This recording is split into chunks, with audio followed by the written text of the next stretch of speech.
I'm Rose Previte. I am one of the owners of Compass Rose Restaurant and Maydan. My name is Janelle Whisenant, and I am an artist currently living in DC.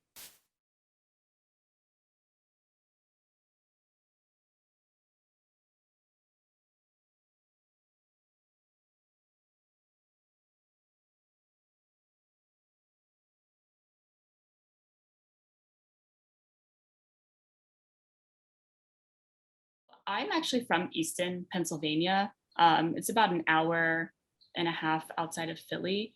And I moved to DC, was it 2012 that Compass Rose opened? 2014. 2014, right. Okay, so I moved to DC in 2012. I was doing the grad school thing. I went to the University of Maryland for their graduate program in sculpture for a couple years, but it just really wasn't working out for me. So I temporarily, at the time, was seeking out just some restaurant work to make some money and, you know, meet some new people and just see like what my next move was going to be. And a friend of mine connected me to Rose, who was opening Compass Rose at the time. And so I started serving tables there, which eventually led to bartending. And I was always still doing art on the side, but it became like this really amazing networking place for my art. So then I started getting commissions, and then Rose, you know, started finding ways to like incorporate like my art into the actual restaurant. So that's sort of where that like originated, that relationship. And then I was so in love with working there that I just stayed for a while. And it became such a huge part of my life, just working at Compass Rose. And it also created a network of people for me with the arts, and also just, you know, my personal life, that encouraged me to want to make that my home for a while. And I've left, but now I'm back, and I don't plan on ever leaving again. So, so that's in Ohio, but came to DC in 2002 for an internship when I was still in college, and met my husband, which was an accident. And so then I ended up coming back in 2003 after school, partially to save the world and partially for my husband, for a boy, but I guess it worked out okay. So I was just telling you, we were here for about 6 years. I went to graduate school for public policy in the meantime, but always bartended or worked in a restaurant on the side because I had grown up in food. My mom had a Lebanese catering company out of our house. So I grew up cooking with her, and then helped her open her brick and mortar restaurant that she didn't get until she was 60 years old. So we actually cooked at home for a very long time. But I always had food as a base, and very much like the food that represented my background and my culture was also kind of a tool of communication for me to kind of meet people and explain to them who I was. And so that was the base. Got into bartending and serving, managing. And then after living in Russia and New York and coming back to DC, which is a theme here, you leave DC, but you somehow come back. I came back in 2012 with the idea to open a restaurant. Like, I had this policy degree, traveled all over the world, but actually food was my passion. And I was determined to figure out a way to make it also an income. And so I opened Compass Rose in 2014. The inspiration came while I was truly and really on the Trans-Siberian Railroad in Siberia, in a deep moment of contemplation about my life.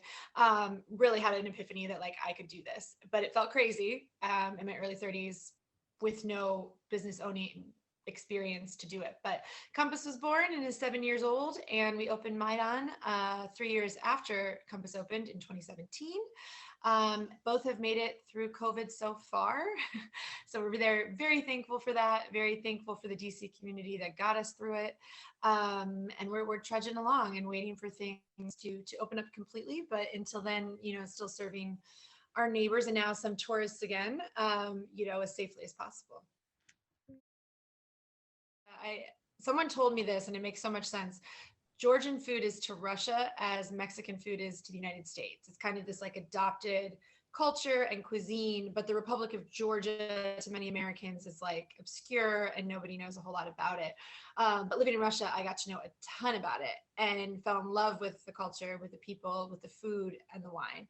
So I actually first envisioned a Georgian wine bar, and that was my vision for a while. And then after a lot of thinking and researching and meeting with the Georgian community, I realized that maybe I should incorporate Georgian food into a bigger menu. And then we decided to do street food from around the world, because David and I had traveled to about 30 countries in 3 years. And all of our favorite memories looking back on those 3 years related to food in some way. But typically it was like street food or some random market that we stumbled upon. And, it was just very genuine. And we're like, let's tell stories through food, just like my mom taught me, right? Explain to them who you are through food. So the first menu at Compass Rose was born out of that. Strong emphasis on Georgian. The hajapuri is this Georgian cheese bread that we're very known for. We typically carry like half our menu is Georgian wine. It became a fascination of mine because it was embargoed in Russia when we were living there. The Russians were punishing the Georgians at the time for a small war that they had just had, and would not allow Georgian wine into the country. And all of a sudden it became this thing that I couldn't have, and an issue of geopolitical politics. I was like, no, I have to serve Georgian wine and get out this story when I get back to the States. So it became much more of a global concept, but with a lot of Georgian hospitality at the core.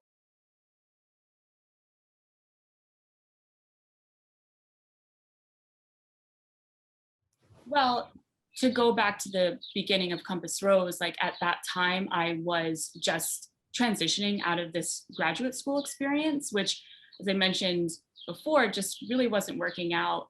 I was kind of going through a transition in my art where I thought I wanted to mostly be a sculptor, but then I realized that I really just wanted to be a painter. And I was really influenced and inspired by like the street art and graffiti, and I was just gaining like a lot of curiosity about that. So I was making paintings, and obviously like Rose knew that that was work that I was making, and some of my art ended up in Compass Rose just because it kind of like had that essence to it, just sort of like this organized chaos and like street art influence. And then I ended up doing a mural like in that stairwell, and also ended up doing a wine bottle design for a Georgian wine eventually, like years later. So it just kind of like, it made sense in that moment. And then with Maydan, that was a lot more, I guess, calculated in a way, because when that project was happening, like we did a lot of traveling and I went along with them, and we went to Beirut and we went to Georgia, and I just started documenting a lot of the street art that I was seeing, and found influences to translate like onto the walls in Maydan.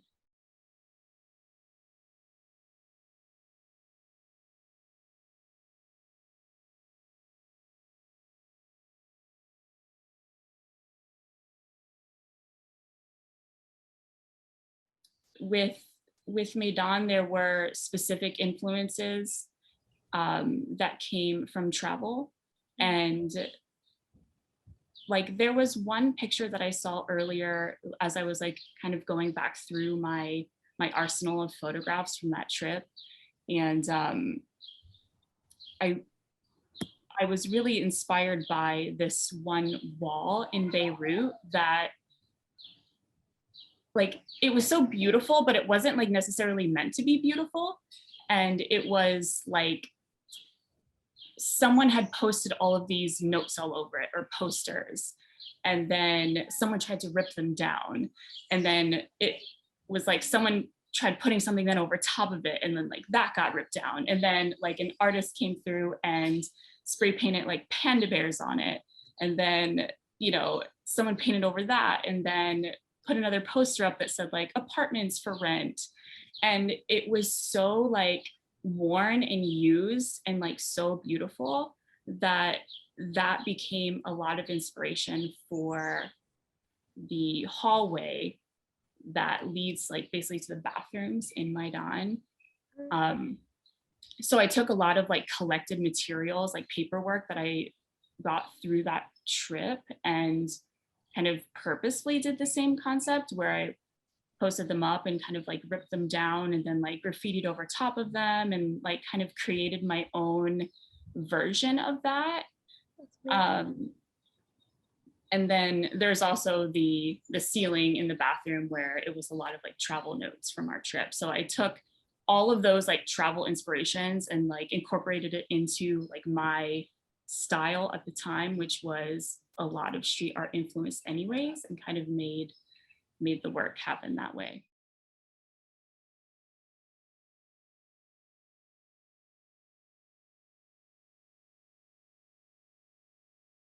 Truly how we designed the entire opening menu at Maydan. We went to 5 different countries.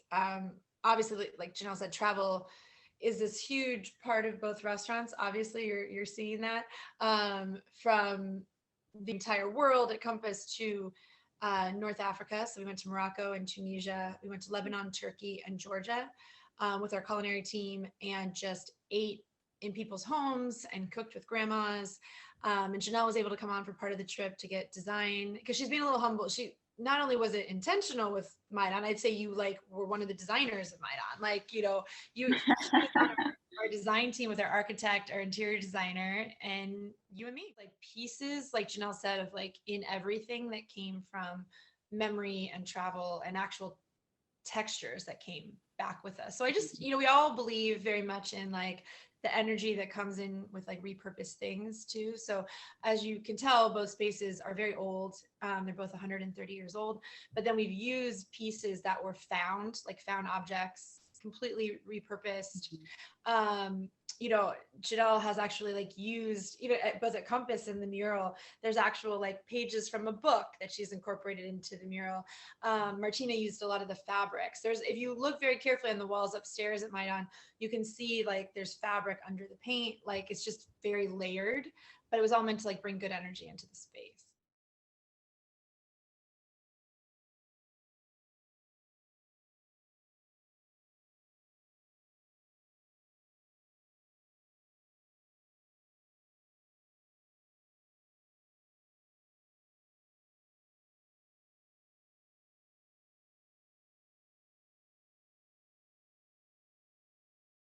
Well, even like with me, like knowing like the design concept, I mean, obviously as an artist, it's hard to like do exactly what someone is asking you to do. And I find this with doing like a lot of commissions, just even for anyone who's like, oh, I want, a painting of this size and I kind of want it to be like this color scheme or whatever.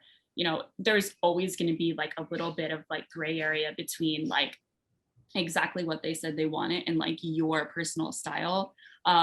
So I think that just kind of happened naturally, even with Rose and like Maydan and Compass. Maydan probably more so, but like it all worked because Rose trusted me so much with knowing what my style of artwork was. But yeah, like used together at some point too. Yeah, I mean, like yeah. people think of your art and Compass, like they just sort of started to merge. Right. Definitely. Yeah. Janelle just saved the day recently. I'll let her explain her logic, but I frantically called, we had to quickly put a patio together at both restaurants. Neither one, Compass had a little patio, but Maydan had no outdoor seating. And obviously to survive the pandemic, we had to quickly figure out how to do that. In Maydan, there's a big alley and that you have to go down to get to the front door. And we were able to get a permit and make that outdoor seating. But again, Maydan is so beautiful because of the artist that created it. It was breaking my heart to just kind of have people out in this alley. And the thing that was bothering me the most was just like the cement gray, it's an alley. And then we tried to put rugs out, but we started in July of last year. And it was like every day was a monsoon. So even the outdoor rugs were like soaked every day. Like, it was terrible. We could not sustain it. And so I was like, Janelle, how would you feel about painting carpets onto the alley? And miraculously, because no task is too big for Janelle's greatness, she is like, yes, of course, I will figure this out. So when you guys go down to Maydan, you can take a look at our beautiful carpeted alley. That is all. It's pretty straightforward. Rose sent me some pictures of some rugs that she really loved that were being like transported in and out every day. So I took like that color scheme and basically worked with some contractors to color block on the alley rectangles, essentially, and then used stencils and a little bit of hand painting to make them resemble rugs to the best of my ability, like on an uneven pavement. And it's definitely one of those things that, I always feel like everything is a work in progress. And I feel like that work can even be extended like up the alley, potentially even farther. And even adding more details and color to it. But that was super fun. Make up for like that. Thank you for taking on that task, which I know, again, was not your ideal thing. It was helping a friend. But what I hope will be a very soon future project is if you go to Maydan, and again, you're walking down the alley, but you look up, there's kind of a bridge between the two buildings. The development there is called Manhattan Laundry. And I have been talking to my landlord about letting us paint the bridge. And I think it would be a beautiful, perfect spot for Janelle to do, just mural the whole thing. It had been done. And when the tenant, it was a WeWork, when they left, they painted over it. It was like, we watched it in paint. The entire staff was just looking up like, stop, please stop. But the painters are like, no, dude, like this is what we're paid to do this. And it was like such a piece for every picture of Maydan up until a few months ago had this mural in it. And I don't know how that artist feels. I don't even want to think about it. But anyway, it was completely painted over and now it's all white, which is the opposite of anything at Maydan. Like nothing is white. If that were me, like I would literally be traumatized. Like if I were the artist and like someone just came and just without letting me know, just painted it. That's painful. Painful to watch, and we weren't even the artists, and you're just like, yeah, I can't imagine. So I'm hoping that the landlord will agree and Janelle will be able to do that, which would be like, again, just keep growing into the space from inside to the alley to above, and then Janelle's mark can be on all of the surfaces. It's all up to me at the end of the day. Like, it's all my responsibility at the end of the day. But yes, I do it more from a collaboration standpoint, especially at Maydan, where I have some very personal things on the menu, and like some just very personal insights. But again, a lot of what we do is what I call grandma food. Both are, really, both places are very much about the experience, about great flavors, but also about the lighting, the art. This is why we've made such a commitment to art. We really do feel like, one, we want to support artists whenever possible, but two, the way art makes you feel is really important, right? I mean, that's the whole point. We want our spaces to make you feel something. So while the food is incredibly important, I actually wouldn't say it's at the heart of what we do. Actually, I just think hospitality is at the heart of what we do. And that's why you walk in and it feels different than other places. And so the food is a major component, but both places, street food, grandma food, it is not fine dining. And I'm really proud of that, actually. And I think it's shown that people, they connect to it. And that's really what's more important. Yeah.